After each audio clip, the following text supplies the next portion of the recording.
Oh gosh. What I want to do is I want to do a Tillman's take on a recent event that comes to us out of East Cleveland, Ohio. What you have is officers responding to a rape in progress, and when they arrive, they see a man that's holding a female, and he also has a firearm in his hand. Now, as you can see, the officers not only have to make a split-second decision, they have to be very critical in the decision they make, because not only do they have to stop that threat, but they also have to keep in mind the victim in this, who's in between the officers and the suspect. And so as the video plays out, you can see the officers are giving this guy commands to put the firearm down and to get on the ground, and the guy is clearly not listening to what they're saying. As this continues to evolve, what ends up happening is the officers choose to use force, deadly force in this situation, by using their firearm and shooting the man. What's crazy about the situation is as these officers let off a parade of gunfire, the guy doesn't go down. As a matter of fact, he continues to engage the female and still poses a threat to her.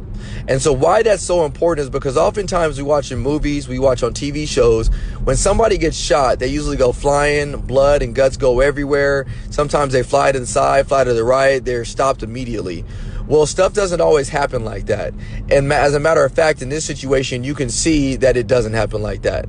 This guy is still able to fight through the recent trauma that his body has been affected by with the gunshots and continues to pose a threat to the lady. And so the question was also asked is, how come we don't shoot people in the arms or shoot people in the legs? Well, the officers shot this guy in his torso, and the reason they shot him in his torso is because that's the biggest part of his body. Had they choose to aim for his arm or his leg, had they missed, if somebody was behind that person that they're trying to stop, they also are accountable for every single bullet that comes out of the gun. And so there's a few lessons to learn in this. The reason why officers will shoot somebody in their torso and shoot to stop the threat is because we have to realize that every bullet that comes out of our gun we're accountable for. And if I can see their torso, which is the biggest part of a body, that's where we want to aim from, because when stress is high, sometimes your decision making goes down. The other part that I want you to realize is that even though in this situation the guy was not listening or complying with what he was saying, and even though they shot him multiple times, the guy was still a threat. He continued to move.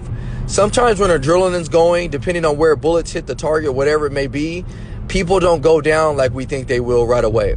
And so I want you guys to see that this video is so crazy. This is such a crazy experience, and it's unfortunate.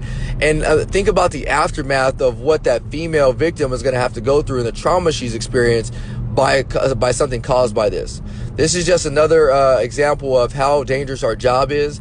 Again, not to highlight, not to say that, things don't evolve quickly in our job, but here's a clear example of why things can be so dangerous.